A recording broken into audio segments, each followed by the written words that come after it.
Hey everybody, and welcome to Chapter 11 of everybody's favorite topic, it seems, every semester, performance appraisals.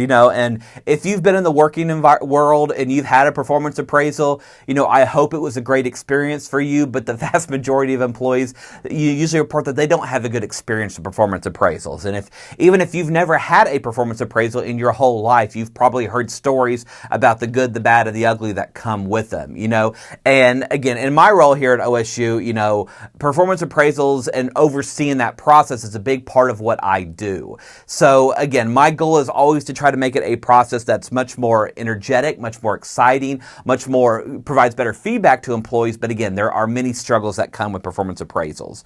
And you've probably seen in the news that a lot of companies, even big companies, a lot of the companies in Silicon Valley, companies like IBM and Coke, they're getting away with performance evaluations. They're just doing away with them and focusing on different aspects, because kind of the traditional is you get one performance evaluation every year. You sit down with your boss, you go through the good, the bad, and the ugly, and then if you did a good job, you get more money. If you didn't do a good job, maybe they put you on a performance improvement plan, or there's even situations where they could fire you because of bad performance.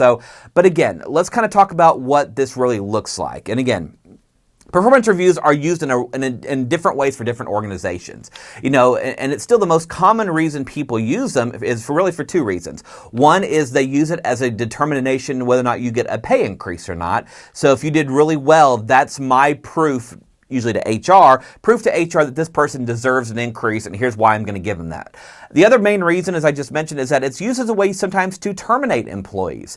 If a performance review is so bad that you're just not working out with you in the company, these is kind of like the last straw, if you will, or the motivating factor to separate you from the company. So those are kind of the two main reasons it's used. Employees get frustrated with these all the time, and frankly, I don't blame them. I've personally, in my career, had some really great reviews, and I've had some reviews that maybe I could have thought should have been better. And I remember thinking, this is early in my career, hey, my boss and I aren't on the same page. This is very subjective. I've got the proof that I'm doing a good job, but maybe my boss thought differently, just for pure example. But again, the issue with that is they're subjective by nature. Companies are looking to try to make them more objective, but still it's based on kind of your boss's assessment of your overall productivity and interactions with your coworkers. So a lot of employees don't like that because it's based on one person's opinion. Let's talk more about what that looks like. So as I mentioned, one of the biggest things that employees tend to complain about in this area is that the ratings are subjective. And this slide kind of shows you that the research that is done is that the definition of performance is expanding. So there's never a set definition of what performance is. It's hard to evaluate. What is the best appraisal format? I mean, there's probably literally about 1,000 different ways you can evaluate employees. Which ones work, which ones don't, kind of depend on your own perspective. Recent focus is on the raters themselves. A lot of times, in most of the history, it's, well, you're the boss, so you just do the evaluation. But now the focus is on providing more in-depth training for raters, giving them the tools they need to actually conduct the ratings. What are the biases they need to look towards? How can they make sure they're doing an objective, fair evaluation? So that's a big focus. How do they process information? Well, I could have two managers reviewing the same person, and we could have different scores because one manager is focused solely on the person's output, but they don't care about anything else. Whereas the other manager may say, well, their output's okay, but I care about their interactions with their coworkers. Do they show up to work on time? Are they friendly? Things like that really matter. And again, that's so subjective based on who the rater is.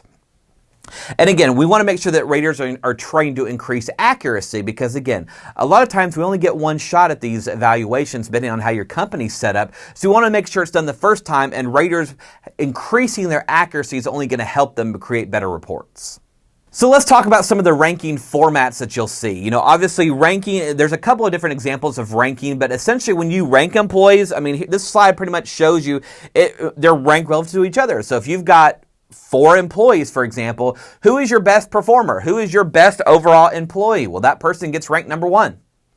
Whoever is your next best is second, so on and so forth. It's easily straightforward for a manager because, again, I know who my top performer is, I know who my bottom performer is, and I adjust based on that. So, again, it's easy to understand. It's easy for a manager to determine that. But again, most of the time an employee is not going to agree with this. An employee who maybe is viewed as the worst employee in the department may view himself or herself as the best because of different factors that the manager is not looking at.